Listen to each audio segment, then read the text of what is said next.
Against Wind and Tide. The African American Struggle Against the Colonization Movement. By Usman K. Power Green. Acknowledgments, Preface, and Introduction.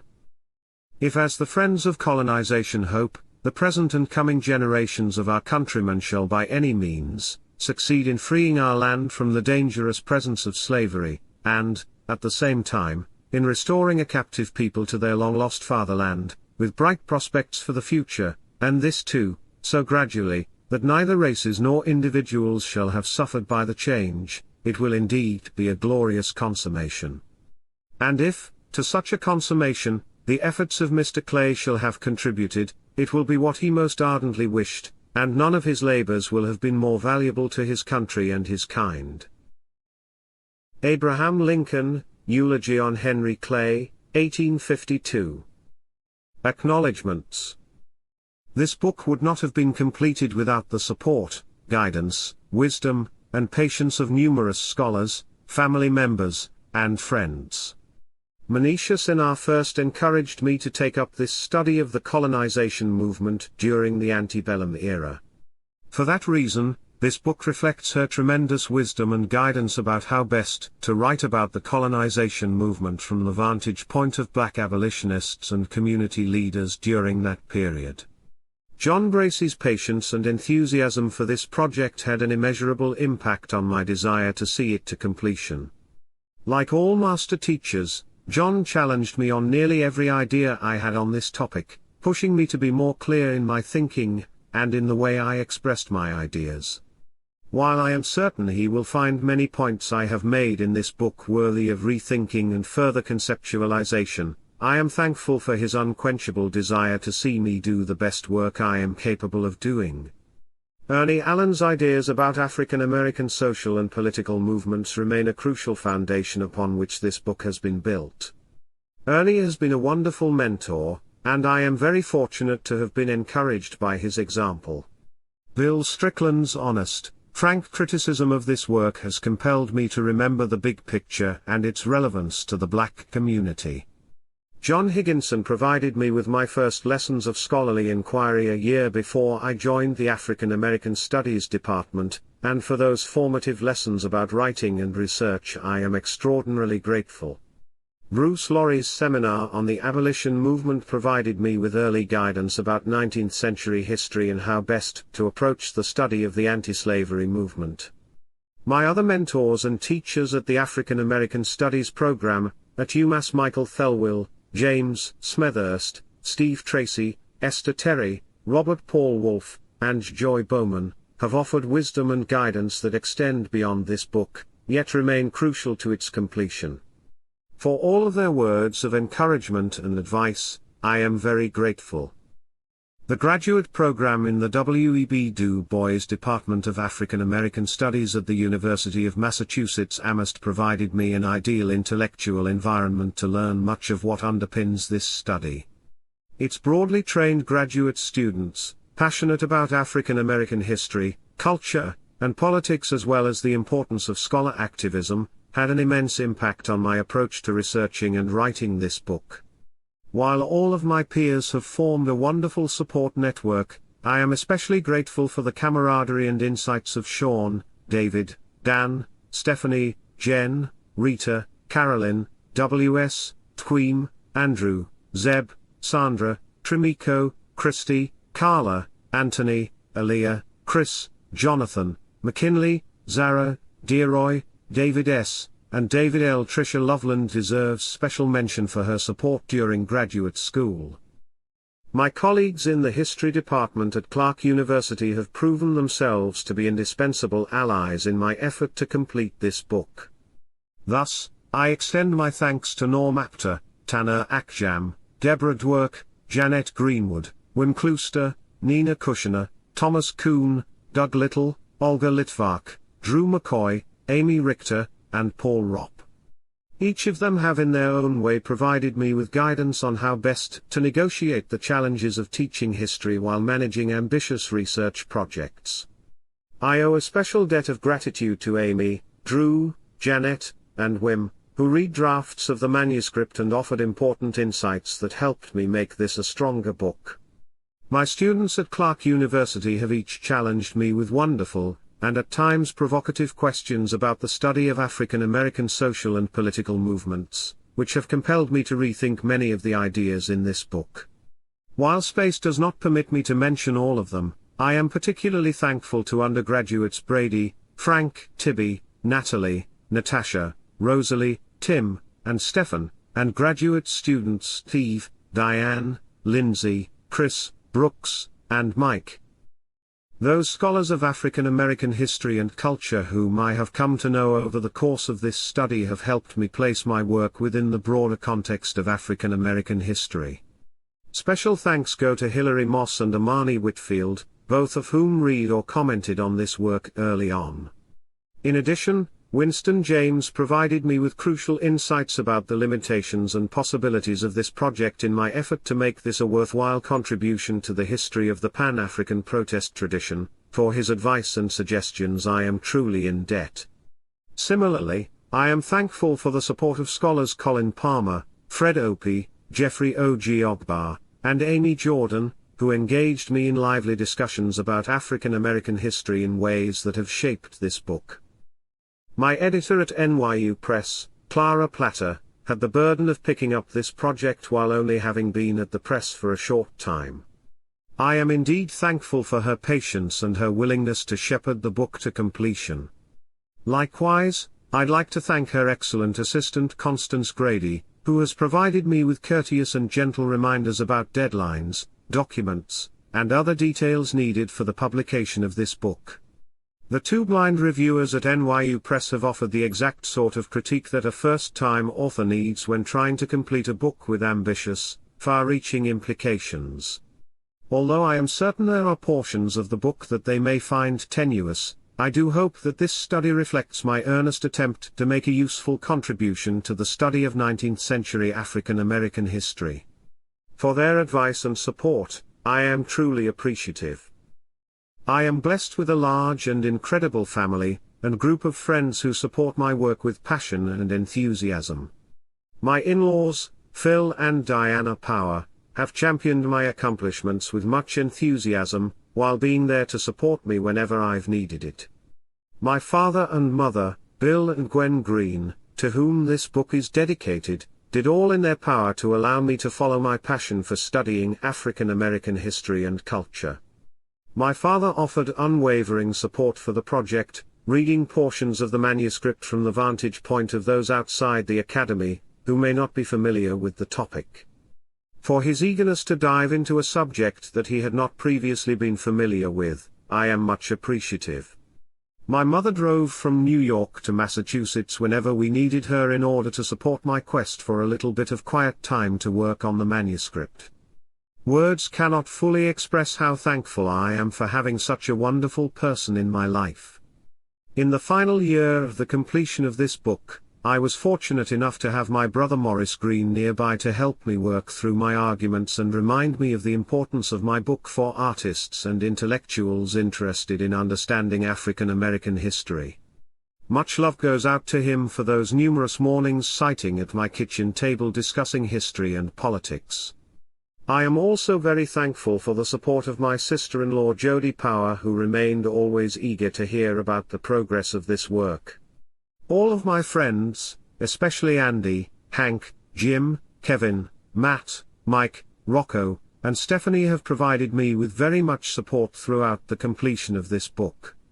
A big thank you goes out to my Fresh Air Fund co-workers, who have helped me find time to work on this book each of the past 8 summers. My sincere gratitude goes out to Chint, Akara, Tana, Raphael, Megan, Orion, Dion, Aaliyah, Jonathan, Carolina, Shay, Brandon, and Max for encouraging and supporting me as I worked through the ideas in the book. Through the course of the research and writing of this book, my children Kyla, Coltrane, and Imani have helped me remain grounded by reminding me of the importance of being more than a scholar and professor.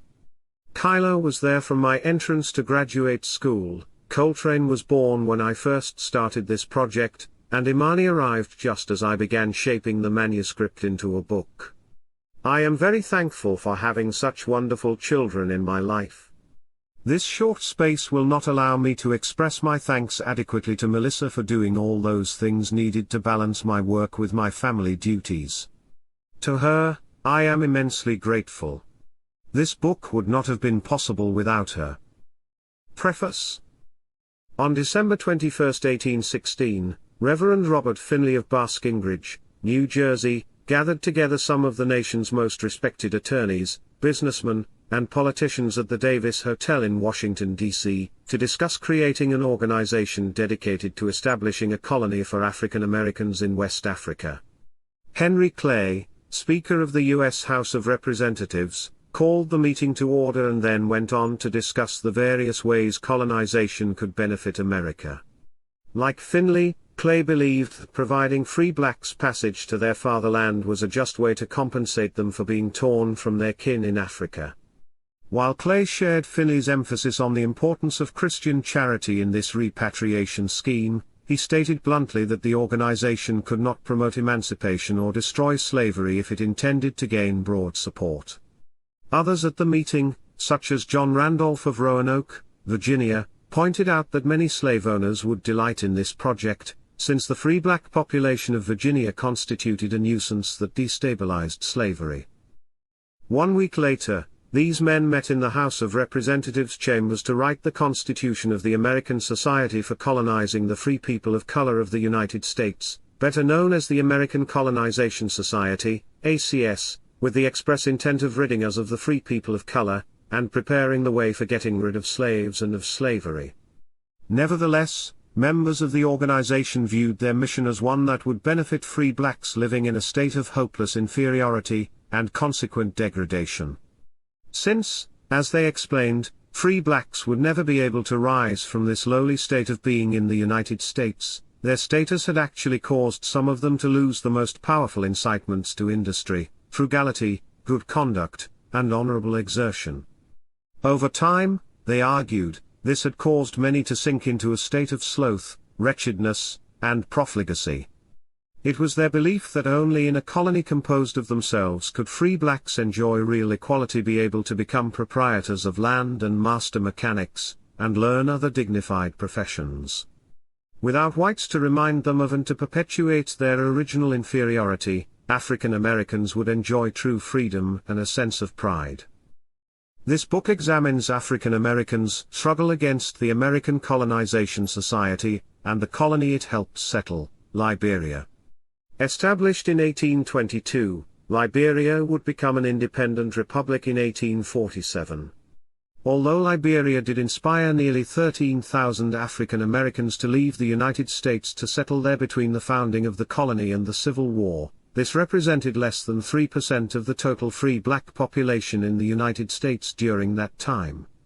By and large, African Americans did not seek to leave the United States for Liberia, despite the persistent efforts of the American Colonization Society and the handful of notable black Americans who championed colonization in Liberia as a step towards creating a black American homeland.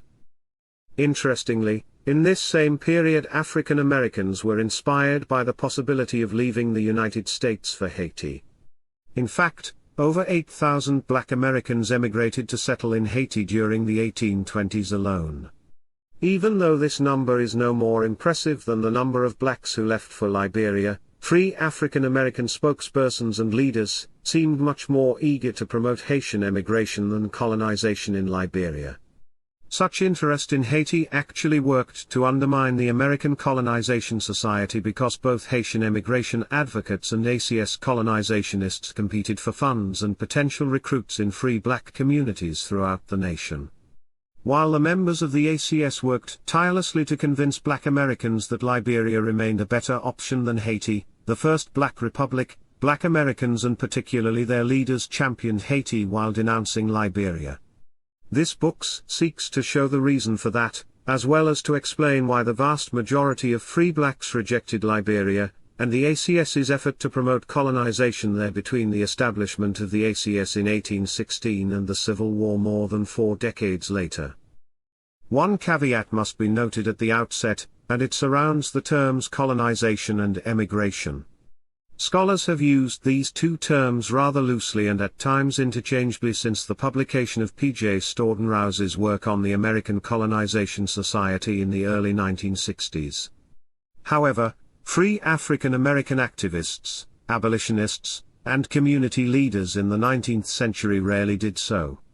This is because those who spoke with reverence of Haiti sometimes denounced Liberia, and they sought to dissociate their interest with emigrating to Haiti, and even Canada, from the American Colonization Society's Liberia project. Thus, in this book the terms colonization, colonizationist, and colonizationism refer to the people and ideas of those who associated themselves with the ACS and Liberia. Emigrationist, emigrationism, and emigration movements, meanwhile, are associated with the black-led movements that paralleled the colonization movement. Such narrow usage of similar terms may appear to some as hair-splitting. However, free blacks who promoted emigration would never describe their initiatives as colonizationist because that term, to them, was tainted by its association with the ACS's colonization movement to Liberia. In fact, some free black leaders, such as Martin Delany, actually denounced those who called him a colonizationist even as he championed emigration during the 1850s. In an effort to offer some clarity for this interconnected story, I describe those who promoted emigration to Haiti, Canada, and West Africa, except to Liberia, as emigrationists and those aligned with the ACS and Liberia as colonizationists. Chapter 1 examines how the Haitian emigration movement of the late 1810s and 1820s undermined the American Colonization Society and African colonization. Over 8,000 blacks left for Haiti during the 1820s, and some black spokespersons who denounced Liberia championed Haiti during this decade. By the end of the 1820s, Haiti actually became a more common destination for black emigrants than Liberia. Chapter 2, one of the wildest projects ever, Abolitionists and the Anti-Colonizationist Impulse, 1830 to 1840, looks specifically at the role of anti-colonization ideology and activism within the abolitionist movement. Black spokespersons convinced William Lloyd Garrison that the ACS was a major obstacle facing those interested in ending slavery immediately, as well as those agitating for black citizenship. Thus, Garrison would follow his African American colleagues' cue and work ardently toward undermining the ACS whenever and wherever possible. Through the pages of Garrison's Liberator, African American abolitionists established a clear anti-colonization position that would provide Garrison with the fuel he would need to trounce ACS leaders in the press and on the lecture circuit. The third chapter, The Cause is God's and Must Prevail, Building an Anti-Colonizationist Wall in Great Britain, 1830 to 1850, follows the anti-colonization movement to England, where ACS officials sought financial support for their African colonization project. However, black abolitionists like Nathaniel Paul joined William Lloyd Garrison to oppose ACS leaders in public debate in an effort to show the British public that black Americans had no desire to leave for Liberia. Thus, anti-colonization agitation became a centerpiece of the Black International's struggle against white racial antagonism in the United States. While the ACS suffered many setbacks during the 1830s, the organization actually had a rebirth in the late 1840s. Thus, the fourth chapter, Resurrecting the Iniquitous Scheme, The Rebirth of the Colonization Movement in America, 1840 to 1854, examines the way pro-colonization forces, particularly in the Midwest and West, utilized colonization ideology to undermine black Americans' ability to gain citizenship status in the newly formed states. Anti-colonization in this context became central to the struggle against white racist policy. Black American leaders were compelled to accept on some level that the ACS had been weakened by the abolitionists during the 1830s, but not destroyed. By the 1850s, a shaky political landscape, a black-led immigration movement, and an aggressive ACS bent on shaping national politics forced anti-colonizationists to organize with renewed vigor. These circumstances compelled the most famous black abolitionist, Frederick Douglass, to devote increasing time and energy toward calling on Black Americans to stay put and expel from their minds any notion that leaving the nation would do anything to end racial oppression and slavery. The fifth chapter charts this development and shows how Douglas conflated emigration and colonization in order to undermine Martin Delany and those black nationalists who argued for the creation of a Black American homeland in Africa, because he feared that such pronouncements aided the colonization movement. Chapter 6, For God and Humanity, Anti-Colonization in the Civil War Era, examines African American debates over colonization and emigration within the context of the Civil War. Lincoln took a page from Henry Clay, and made colonization, in this case, to Latin America, a centerpiece of his gradual emancipation plan. Douglas and other black abolitionists were livid. Even after 4 decades of anti-colonization agitation, white American politicians and spokespersons continued to flirt with the idea that colonizing black Americans away from U.S. shores was the only way to proceed in the wake of emancipation. The epilogue of the book provides a discussion of the legacy of the ACS and how some black Americans would eventually decide that leaving the South was the only alternative after the collapse of Reconstruction. Rather than witness the death of colonization or emigration, black Americans would time and time again consider leaving their communities or even the country when white racial hostility reached unimaginable levels of barbarity. Consequently, those who believed that America could one day live up to its ideals as a land of liberty and justice witnessed violence in the 1870s and 1880s as an ominous sign, and what has been described as the nadir in African American history compelled many black Americans to reconsider emigration to Haiti or colonization to Liberia as a last resort.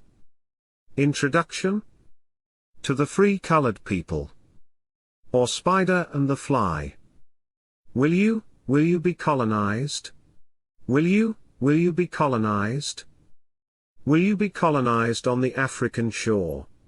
And my fears will sleep, and you will rouse them no more. A Slaveholder, Colonization Song, in the Anti-Slavery Harp, 1848. When in early 1817 free blacks in Georgetown, Virginia learned of the creation of the American Colonization Society, an organization established to settle them in West Africa for their own elevation, they gathered at the house of Nicholas Warner to show, unto the world at large, their dislike to colonize in Africa. During the meeting, those present discussed the threat of this new organization, declaring the necessity for free and independent men of color to form a firm and strong social compact and to agitate against the ACS. After the meeting, Christopher McPherson, the secretary, sent circulars to black community leaders that called on free people of color to support a memorial to Congress, praying for the colonizing of the free people of color on the waters of the Missouri River, and under the government of the United States. It was crucial, McPherson claimed, that free blacks lose no time in forwarding them to the national legislature, that the subject may be acted upon during the present session. Nearly a decade before the National Black Convention movement would bring free blacks together to discuss matters pertinent to their communities, African Americans in Georgetown took a decisive step toward unifying blacks across the country against the white-led ACS, and what they believed was a threat of mass deportation to Africa. Organized resistance to colonization began to coalesce immediately after the formation of the American Colonization Society, ACS, in December 1816. Free blacks were disturbed when they heard that some members of the ACS had joined the organization to rid the nation of those free blacks who, they believed, corrupt slaves and render them discontented. If American Colonization Society members truly believed in their professed mission to offer free blacks a better life in Africa, then why would members claim that free blacks had a corrupting influence on slaves in the South?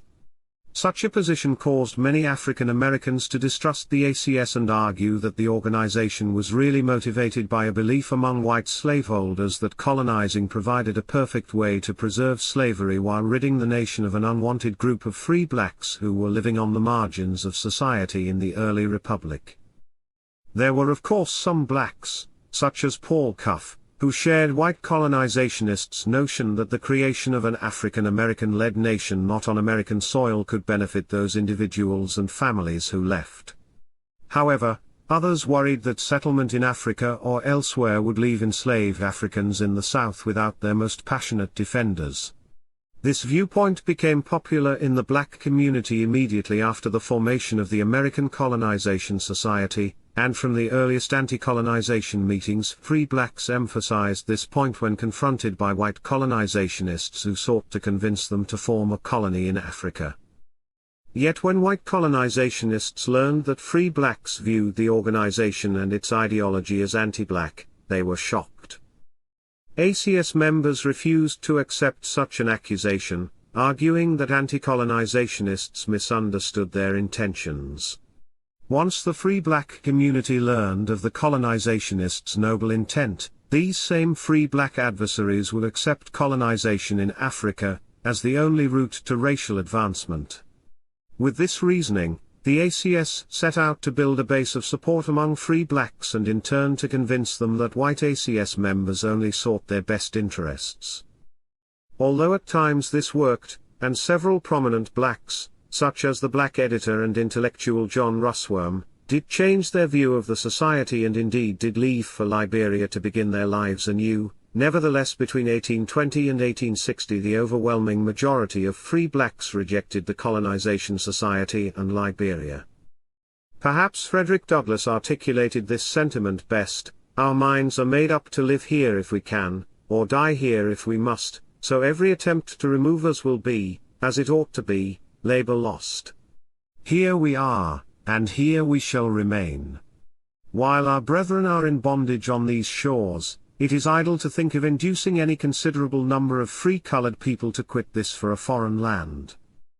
This book is about the free black struggle against the American Colonization Society and the colonization movement they led. It examines the efforts of activists and reformers who believed that the colonization movement was one of the greatest obstacles to African Americans gaining citizenship in the United States. For that reason, many whites and free blacks who took part in the post-1830 abolition movement condemned the ACS and settlement in Liberia for being an impediment to their own efforts to see that blacks were included within the nation. Furthermore, blacks feared that colonization to Liberia would become national policy. Thus, it wasn't enough to ignore the colonization movement, free blacks believed they needed to destroy it. As this book shows, from the formation of the American Colonization Society in 1816 to Lincoln's colonization plan during the Civil War, the majority of black abolitionists and community leaders believed that the battle against the American Colonization Society and colonization to Liberia was central to their quest for citizenship. Simply put, this was because black leaders believed that colonization in the wake of emancipation, gradual or immediate, would be a cruel fate for a people who had practically built the nation and whose labor had provided the commodity, cotton, that was so crucial to the United States' economic ascendancy during the 19th century. From the Northeast to the Old Northwest, free blacks wanted more than freedom. They wanted to live in a land without slavery, racial violence, or employment discrimination. Their vision was intertwined with that of the Americans who first struck against British rule in an effort to build a republic based on inalienable rights of land, liberty, and equality regardless of one's station in life. They wanted to be a part of the nation, and they believed that white colonizationists wanted to drive them away. This book shows that in each of the 6 decades before the Civil War, the struggle against the colonization movement remained a central issue in free black communities, just as it had been a central topic of discussion among white politicians, clergy, and social reformers who failed to see how free or freed black Americans could ever be a part of the national fabric. Although most free black leaders opposed colonization, they did not necessarily reject all emigration plans. In some cases, free black leaders championed emigration to places such as Haiti because they believed that such initiatives showed African American potential and undermined the colonization movement to Liberia. Emigrationism remained an ideology of empowerment that centered on the notion that a black-ruled nation could provide a refuge for those African Americans who found racism intolerable, and that a powerful black republic could potentially arbitrate on behalf of African people enslaved everywhere. For several reasons, the study of black immigration to Canada, Africa, and the Caribbean provides a crucial context in which to understand anti-colonization discourse and activism. First, African American leaders often considered relocating to a more supportive place to agitate against slavery and white prejudice. Some scholars argue that Liberia also became a crucial refuge for Pan-African intellectuals such as John Russwurm, Edward Blyden, and Alexander Crummell, to name a few. However, this study focuses on immigration initiatives, and debates that intersected with the struggle against colonization to Liberia, because most black leaders did not share the opinion of Russwurm, Blyden, and Crummell about Liberia. This more narrow approach toward anti-colonizationists such as Frederick Douglass and Mary Ann Carey, as well as black-led immigration movements to Haiti and Canada, seeks to complement the excellent studies of Liberia and black colonizationists who formed a Pan-Africanist community in West Africa. Ultimately, this book explains why the majority of free black Americans rejected colonization despite the efforts of those who tried to convince them that Liberia remained their best hope for living their lives in a black-led nation free of racism. Although historians such as Winston James, Claude Clegg, and Marie Tyler McGraw have examined African American colonization in Liberia, no work has focused exclusively on those who opposed colonization between the founding of the American Colonization Society and the Civil War. Recent studies of the American Colonization Society, like those published by Eric Burin and Beverly Tomic, re-examine white colonizationists' ideology and intentions within the context of the anti-slavery movement, particularly in Pennsylvania. Burin's study is especially useful because it offers both the perspective of colonization society members and also that of those freed persons who actually left for Liberia. Here, Burin departs from the foundational work of P.J. Storden Rouse, which almost exclusively focuses on white colonizationists' efforts to make colonization national policy, by telling the story of the colonization movement, as one of elite white males, some Southern and others Northern. Beverly Tomic builds on Burin's and Storden Rouse's works by framing the colonization movement in Pennsylvania as a legitimate reform attempt which coincided with other humanitarian efforts that strove to better the lives of free blacks. By situating the colonization movement within the context of the activities of white reformers, such as Elliott Cresson, Beverly Tomic shows that those who participated in the colonization movement sometimes had overlapping motives. Often, she writes, these men were too conservative for the Northern Reform community even though their anti-slavery stance made them too radical for the South. Because of this, Cresson and other colonizationists downplayed emancipation as a central tenet of colonization when lecturing to some audiences, while calling colonization a feature of gradual emancipation when describing their plan to other audiences. This sort of flexibility may have cost them free black support, and some, such as James Forten, eventually shifted from guarded optimism over colonization to firm opposition. If Burin's and Tomic's work on colonization revises the history of the colonization movement from multiple vantage points, Winston James's study of John Brown Russwurm goes deeper than any other work in exploring the American Colonization Society from the point of view of independent-minded, race-conscious black Americans. Russwurm was not the colonizationist dupe whom Douglass and other abolitionists railed against when condemning the ACS or arguing that those blacks who left for Liberia were ignorant of the organization's grand design. James shows the importance of Russwurm and other black colonizationists who have been written out of the history of the Pan-African struggle against slavery and white supremacy due in large part to historians' inability to place them within the context of the domestic struggle to end slavery and the attempt to build black-led institutions outside the South. James joins Burin and Tomic in trying to enrich our understanding of black and white colonizationists who never held high-ranking positions in the national organization, and who considered themselves social reformers. Moreover, these three works offer black perspectives on Liberia's potential as a place of refuge for those African Americans who were on the verge of drowning in a tidal wave of racial animosity from the Upper South to the Midwest. This book benefits immensely from these works and other recent scholarship on the colonization movement among whites and blacks, who held anti-slavery beliefs, but who could not envision a nation where whites and blacks lived equally. By taking a long view of the movement against colonization, from the founding of the American Colonization Society in 1816 to the Civil War, this book focuses on Black Americans' struggle against the ACS and those who believed that African colonization was the best way to deal with free blacks who lived outside the slave South. Thus, this book differs from recent studies of colonization, such as those by Buren, Tomek, and James mentioned previously, by placing African American anti-colonizationists at the center of its narrative.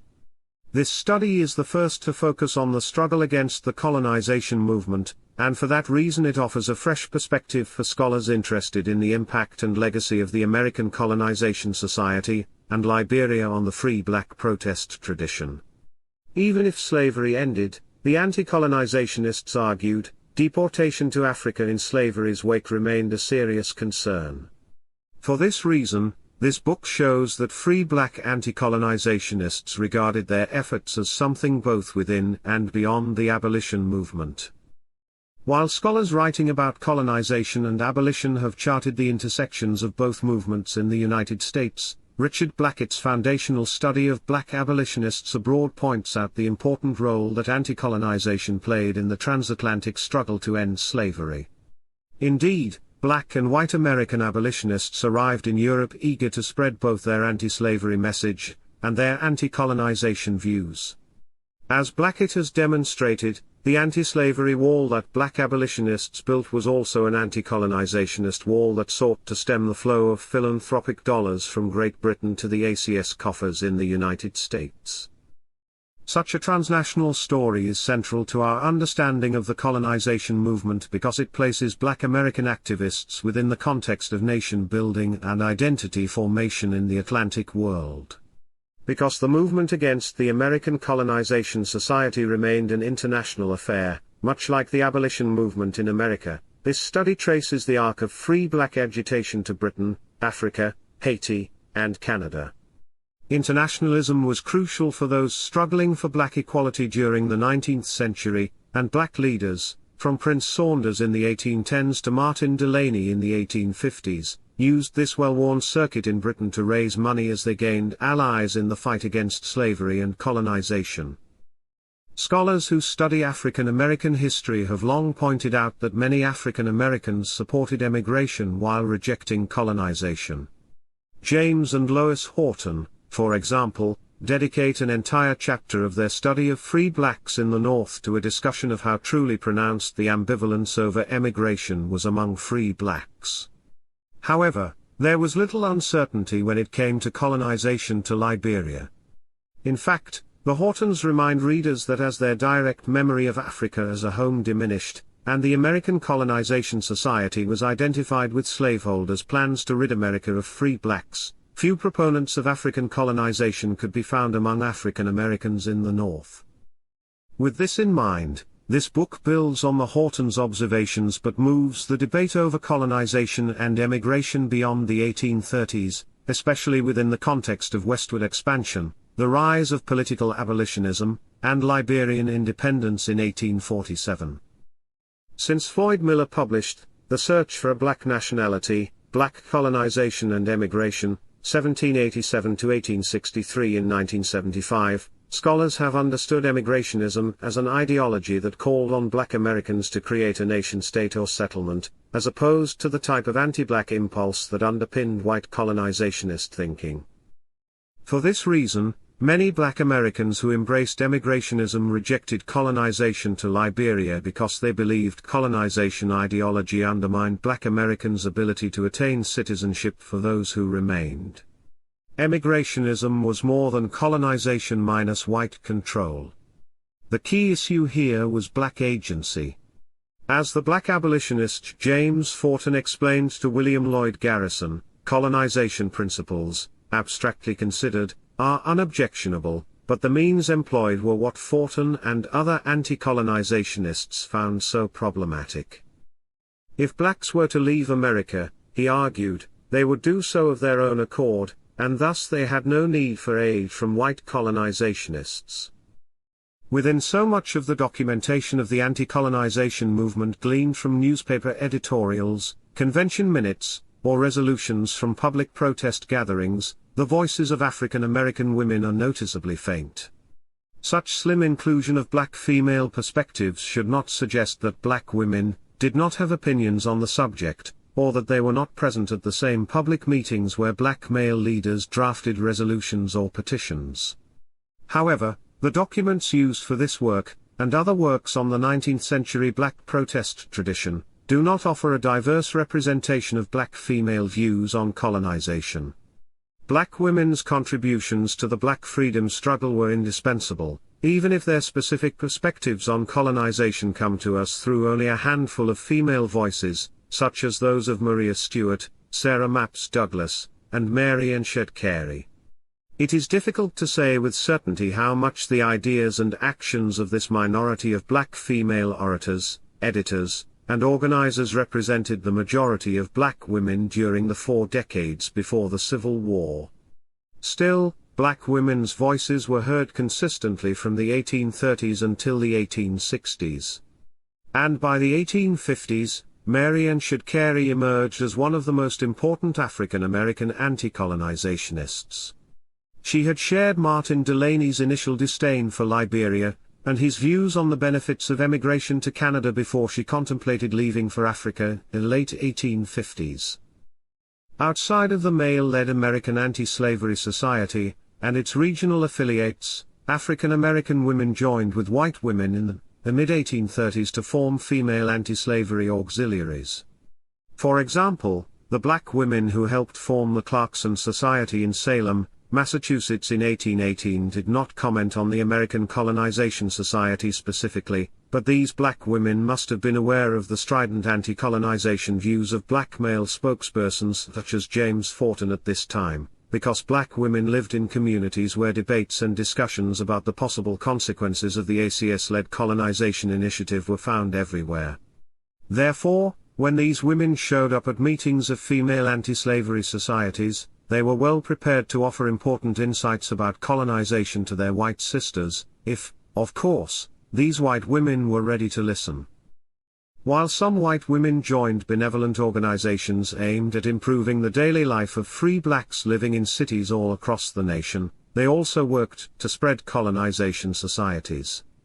Because colonization was a central tenet of gradual emancipation ideology during the late 1810s and 1820s, these white women regarded free black colonization in Liberia as a viable plan for ending slavery and providing Africa with Christian missionaries.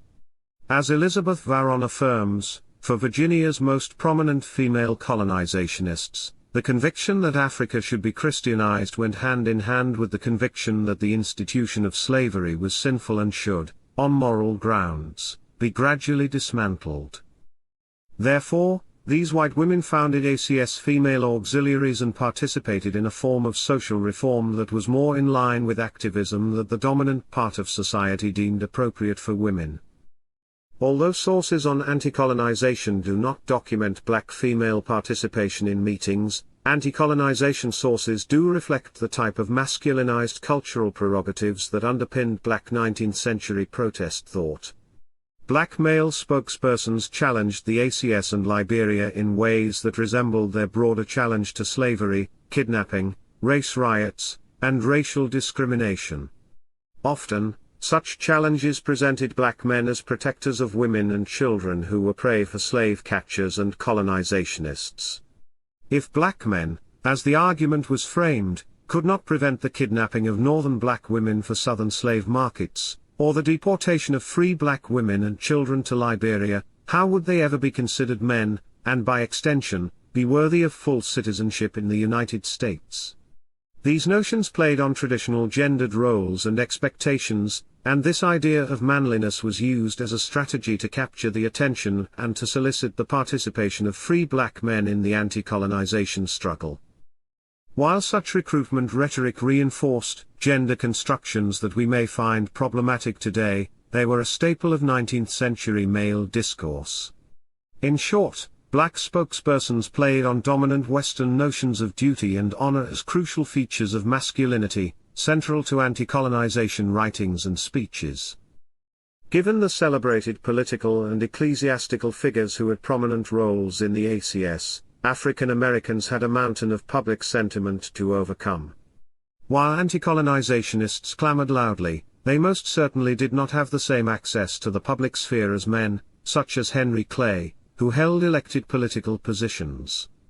Even if, for example, Nathaniel Paul was capable of frustrating ACS agents, his barbs hardly discouraged ACS leaders like Clay, who, even at the end of his life, continued to wield power in Washington and advocate for colonization. To change the public mind on colonization remained a major hurdle of the black anti-colonizationist struggle. While most whites found the specific plan unrealistic, they still believed that, at its core, colonization was the best way to deal with free blacks, and by extension, to ameliorate the great sin of slavery. African American anti-colonizationists also struggled mightily against the general perception among whites that free blacks had no place in America. Even whites who were not card-carrying members of the ACS or its state auxiliaries supported removal of free blacks from the United States. Hence, the most frequent cry among anti-abolitionist mobs was for deportation of blacks to Africa. In fact, attempts to exclude African Americans from newly formed states in the Midwest and West reveal the degree to which anti-black ideology coalesced with colonization ideology. Black people, some argued, remained a threat to national identity formation whether they were slave or free, and this mentality was exactly what worried free blacks so much. While Frederick Douglass scoffed at the ACS efforts to revive the colonization movement in the late 1840s, it seems that what the organization lacked in support it made up for with its resolve. The region where colonizationists had the most success was the South. Most free blacks who left for Liberia came from Virginia, North Carolina, and Maryland. Recent studies of black colonizationists document the circumstances that led them away from these states, as well as from Mississippi. This study, however, focuses instead on anti-colonization movements in the northern and Midwestern states rather than in the South, because it places anti-colonization within the black abolitionist tradition during the 4 decades leading up to the Civil War. By the time the colonization movement took root in the late 1820s, the abolition movement had shifted to the non-slaveholding states in the North and Midwest. Of course, the most noticeable exception here is Maryland. This study, like others on the black protest tradition, elides traditional Southern boundaries, and it treats the middle ground state of Maryland within the context of anti-colonization and pro-colonization debates in northern, Midwestern, and Western states. Although recent studies of black protest thought and activism during the 19th century point toward the elite character of the abolition movement, this book focuses instead on the ways anti-colonization actually promoted class unity. Those blacks most susceptible to recruitment and deportation to Liberia were often poor. Thus free black elites only had to gaze across the pond to England for a precedent to fuel their concerns.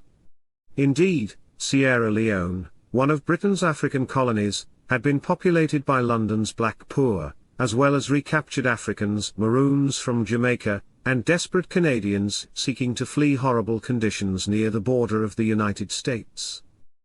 Blacks with property and standing, such as James Vachon, were well aware that one of the chief arguments the ACS used to gain legitimacy in the eyes of wealthy whites and politicians was that there was an ample supply of poor free blacks eager to leave. While ACS members purported that free blacks were anxious to flee American racism and degradation, free blacks challenged this assertion by writing letters to newspapers and holding public meetings to declare the contrary, and by presenting signed petitions to any and all who would read them. The threat of colonization collapsed class divisions, and as in any crisis, it called on free blacks to join together, or else meet their demise at the hands of colonizationists, some of whom, free blacks often reminded their audiences, owned slaves. Scholars such as Patrick Rail have shown that the different measure of oppression among free blacks of various classes did not necessarily determine how they resisted colonization or other forms of oppression. Instead, Rail contends that black resistance to the white racist assumptions that underpinned central colonizationist tenets came out of pragmatic concerns and romantic racialist notions of black redemption through nation building. Even while members of the black elite pushed for building a black settlement in opposition to slavery and racism, most blacks only supported these plans when they were distinguished from those of the ACS and Liberia. For this reason, class status did not weigh heavily on whether or not a person rejected the ACS and Liberia. One particular case stands as a clear example of this reality. When free blacks, having heard of the formation of the American Colonization Society, met in Philadelphia in 1817 to formulate a response, their impressions were gathered in the form of a series of resolutions. These resolutions, affirmed unanimously by those in attendance, reflected the attendees' disdain for colonization. While such gatherings continued to occur over the course of the next 4 decades, it seems that those who wrote down their impressions, circulated petitions, and were elected as spokespersons may have been members of the free black elite. James Forten, for example, had publicly rejected the notion that black people wanted to leave for Africa, while privately he admitted to Cuff that he supported Cuff's emigration initiative to West Africa. In this instance, Forten, an established businessman, and important black thinker in Philadelphia, had faithfully conveyed the views of the majority, even when his personal opinions differed from those of others less fortunate than he. Clearly, any study of African American history requires one to consider the ways in which class plays into particular positions regarding race advancement, uplift, or radicalism. But one must also recognize that class distinctions within the black community did not allow for the type of community formation, geographical or otherwise, that would have fostered a rigid class hierarchy in the antebellum North, Midwest, and West in the way that it may have in, say, Charleston or New Orleans. There were few blacks in Boston and New York, for example, and the spaces in which they could conduct their business, entertain themselves, worship, or protest remained sharply constricted. Colonization, understood by Forten and others as a mass deportation scheme to rid the nation of free blacks in the North, would impact all blacks in the North regardless of class status. In addition, wealthy blacks shared poorer blacks' kinship with those still enslaved in the South. Even if only for this reason, they wanted to stay in the United States rather than leave for Liberia. Although Frederick Douglass and other anti-colonizationists continually agitated about the idea that the colonization movement sought to banish free blacks to Liberia, they were not entirely correct. In fact, some ACS members rejected compulsory colonization from the outset. These northern emancipationists often clashed with other members of the ACS, particularly those from the South who owned slaves. Since these northern members truly believed that black Americans would never be accepted as equals in the United States, colonization in Liberia seemed to them like a munificent alternative. Nevertheless, they had no intention of driving free blacks from U.S. shores by means of a sort of reverse middle passage. In fact, colonizationists in Massachusetts placed their efforts within the context of prophetic Christianity more often associated with the works of black agitators, such as David Walker. For example, Alexander H. Everett rose at a colonization meeting in Massachusetts in 1847 and spoke with contempt about the belief that the African is a degraded member of the human family. In his view, such statements were nothing less than miserable heresy, and he argued that those who held that belief needed to go back to an earlier period in the history of our race. See what the blacks were, and what they did, 3,000 years ago, in the period of their greatness and glory, when they occupied the forefront in the march of civilization, when they constituted, in fact, the whole civilized world of their time. Not only did Everett call upon his audience to recognize the glorious history of Africans, he noted that Egyptians were in fact black, quoting the father of history Herodotus, who wrote that Egyptians were blacks with curled hair. Even though some in the audience disputed his claim, Everett declared, I cannot believe that the father of history did not know black from white. Thus, Everett asserted that the very civilization that Americans claimed as a testament to white European superiority was actually derived from these very blacks, whom we are pleased to consider as naturally incapable of civilization. Furthermore, Everett and others in the room claimed that colonization had the potential to provide the dark continent of Africa with missionaries to spread Christianity to the benighted Africans, while redeeming free black Americans who had been forced unjustly from their native land. It would be in Africa, these colonizationists declared, that black Americans could create a home without racial discrimination, and build an equal society where political power and economic independence could finally be attained. Although Massachusetts's colonizationists placed their argument for colonization within a framework that some free blacks may have found acceptable, most black spokespersons in the North and Midwest could not help but point out that the majority of white colonizationists did not hold such views. In fact, Samuel Cornish, one of the first black newspaper editors, charged white colonizationists with using newspapers to spread negative views of blacks. He believed white colonizationists often highlighted black criminality, drunkenness, and disreputable behavior in an effort to convince elected officials that free blacks were a public nuisance and ought to be colonized in Liberia for the good of the nation. For black spokespersons to convince the broader society that black people, given equal opportunity, were worthy of equal citizenship rights, they needed to shift the conversation from deporting black people to Liberia to a discussion centered on how to provide equal opportunities to African Americans, who faced discrimination and anti-black policies at every turn. Here, then, I suggest that there were important links between anti-colonization agitation, blacks' quest for citizenship rights, and the social reform movements of the 19th century.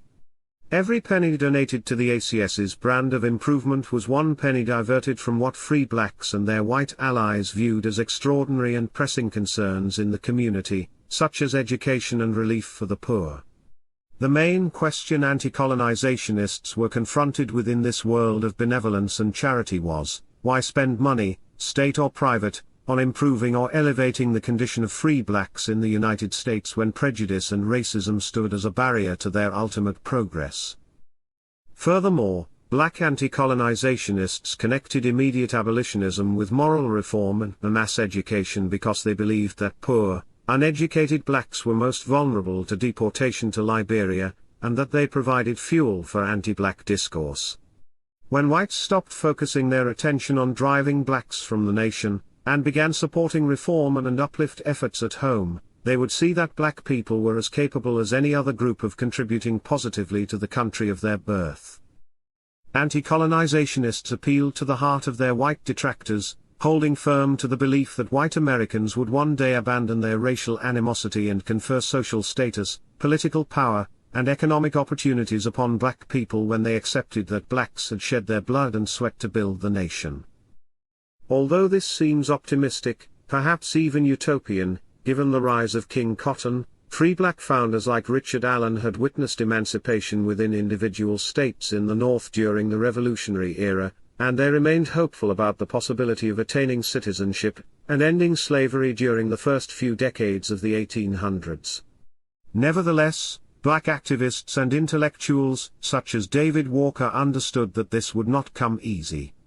By writing pamphlets, essays, and letters to the editors of white newspapers, black leaders refused to be silenced, or to allow pro-colonization, anti-black articles or essays to go unanswered. This bustling print culture had the dual intention of proving black intellectual capabilities and arousing blacks, as Richard Newman explains, to build a public protest movement to overwhelm white apathy through mass action. Free African Americans were nearly as deathly afraid of mass deportation to Liberia, as they were of being kidnapped and forced into slavery. Even while the prospect of slavery being reinstated in the North or spreading into the Old Northwest seemed unlikely, the fact that well-positioned businessmen, clergy, and politicians met annually to discuss how to convince the federal government and wealthy elites to fund free black colonization in Liberia was disturbing, to say the least. Thus, the struggle against colonization could only be won if free blacks obtained recognition as legitimate, hence equal, citizens in the nation.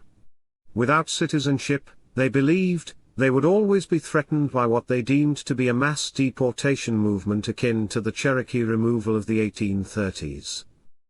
This study argues that anti-colonization discourse and activism actually reaffirmed African Americans' faith in Republican and Democratic ideals, even in the face of colonizationists' systematic assault against their quest for citizenship. It was through anti-colonization agitation that the African American protest tradition found fertile soil, with free blacks in the North recognizing colonization as a threat to their ultimate goal. This debate over the fate of free blacks originated during the Revolution.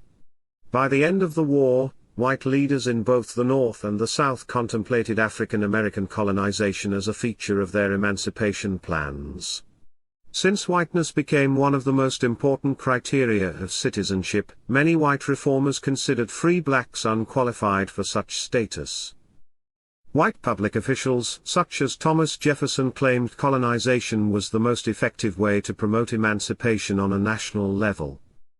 Others claimed that individual manumission and colonization in territories outside U.S. borders, especially in Africa, would offer slave-holding whites a realistic way to end slavery gradually without the prospects of having to live amongst the newly emancipated ex-slaves who, they believed, constituted their greatest enemy.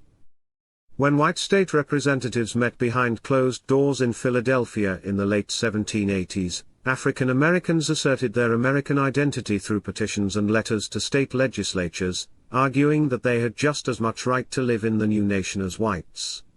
These petitions claimed that slavery violated the principles of the Revolution, and their authors wondered how a nation proclaiming that all men were equal could continue to be built upon the backs of enslaved Africans. Through their words, black petitioners hoped to demonstrate their humanity and point out the contradiction of a Christian nation enslaving fellow human beings. Slavery cast an ominous shadow over the new nation, pushing the Founding Fathers to contemplate ways to deal with the inherent contradiction of holding humans in bondage while charging British authorities with treating colonists like slaves. Although questions surrounding slavery dominated this discussion, those who met in Philadelphia struggled to come to a consensus about the status of free blacks within the new nation. What rights did free blacks have? How should individual states deal with these public nuisances, who threatened the institution of slavery in the South and the social order in the North? Did free blacks, as slaveholding whites argued, jeopardize slavery by providing enslaved Africans with a group of co-conspirators prepared to partake in a cataclysmic insurrection that would sink the newly formed republic? Such concerns were very much on the minds of those who, nearly 30 years later, organized the American Colonization Society. Although most New England states began abolishing slavery within a decade after the Revolutionary War, the nationwide temperament of white supremacy remained boundless. Blacks in major cities, such as Boston, Providence, and New Haven, confronted equally oppressive and disturbing patterns of racial exclusion that functioned to perpetuate white power and to maintain pre-emancipation social, political, and economic relationships. While whites in New England sought to disown slavery, they used various practices and methods to force blacks into segregated communities, and, if possible, they hoped to push them out of the nation. Colonization was the culmination of the erasure of people of color that commenced soon after the Revolution was won and emancipation began in northern states, such as Massachusetts. Historian Joanne Pope Mellish identifies this process as two-pronged. First, whites represented blacks in print media as absurd and threatening as a strategy to undermine their efforts to attain citizenship rights. Second, whites used episodic violence against black people to reinforce racial boundaries, and when individual blacks behaved in ways that whites viewed as unbecoming, they lashed out at them. Both collective violence and individual acts of terror were actually an expression of the type of white attitudes that underpinned colonization ideology, even if some colonizationists did not necessarily condone these actions. However, both those who espoused colonization ideology and members of the ACS agreed that Africa remained the best place for free black Americans. The ACS united Northern clergy and humanitarians opposed to human bondage, as well as Southern politicians and planters invested in slavery.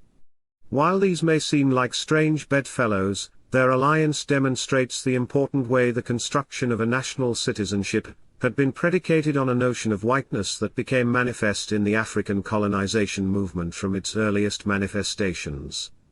For this reason, the organization assembled a diverse coalition of whites who viewed both free blacks and those still enslaved as an impediment to national unity and to the future of a white republic. Thus, free blacks came to regard their struggle against colonization within the context of the abolition movement and their efforts to attain citizenship in the nation. After all, as the anti-colonizationists contended, what would freedom mean if the end of slavery were followed by the colonization of emancipated blacks? As historian Eric Foner explains, in an era of nation building, colonization formed part of a long debate about what kind of nation the United States would be. At mid-century, the prospects of colonizing American slaves probably seemed more credible than immediate abolition. For this reason, Black Americans believed that their quest for equality and citizenship depended on ending slavery and proving to those in power that free black colonization in Liberia would betray a people who had struggled since independence for a place at the American table.